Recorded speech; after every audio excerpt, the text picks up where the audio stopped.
Selam dostlar, şəhərimiz boyunca səyahətimizni davam etdiriz. Həm bugün mən sizni bəxtli Balaşaq muzeyinə çağıram. Muzeynin töp teması Balaşaq yılları. Birinci qatda 1970-80-ci yıllardakı sınıf bölməsi ornaşqan. Eski ağaç partalar, kitaplar, oku əsbabları, barısı da var. Partalar başlanğıç sınıfı oxuşular üçün. Şuna görə mənə mında oңайсызырақ. Partalarni muzeyga aktyor Leonid Kanevskiy bo'lib ketgan ekan.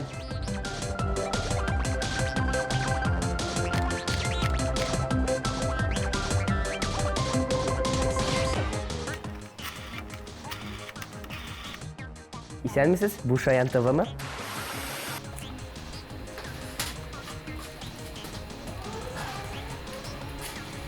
Başka telefonla alırlar. He.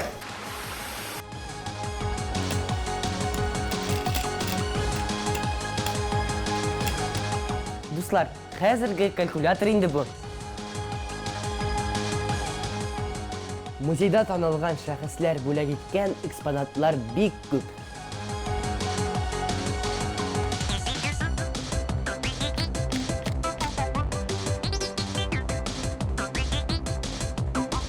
Mesela mana bu telefonni muzeyga Sergey Mazayev bo'lib ketgan.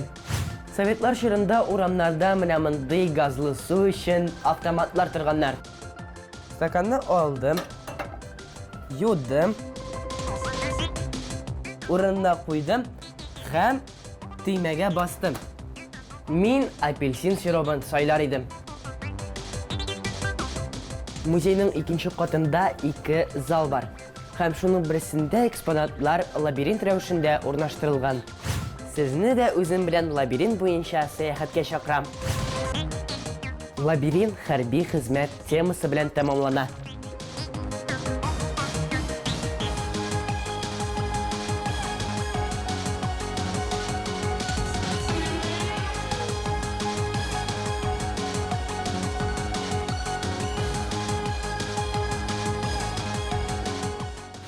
Muzeynin ikinci zalında 1970-80 yıllarda çıkarılgan oyun avtomatları bilen tanışıp bula.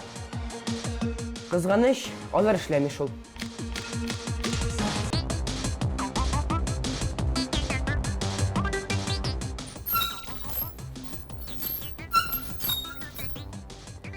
Sport bilen şügüllenir için mene degen joylanma.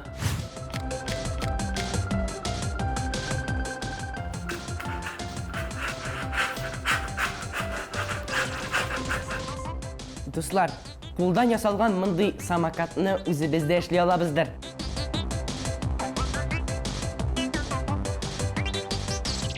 Музейнің ишеклері һәр кім үшін де ашық. Туған яқ тарихын білегіз. Сау болыңыз.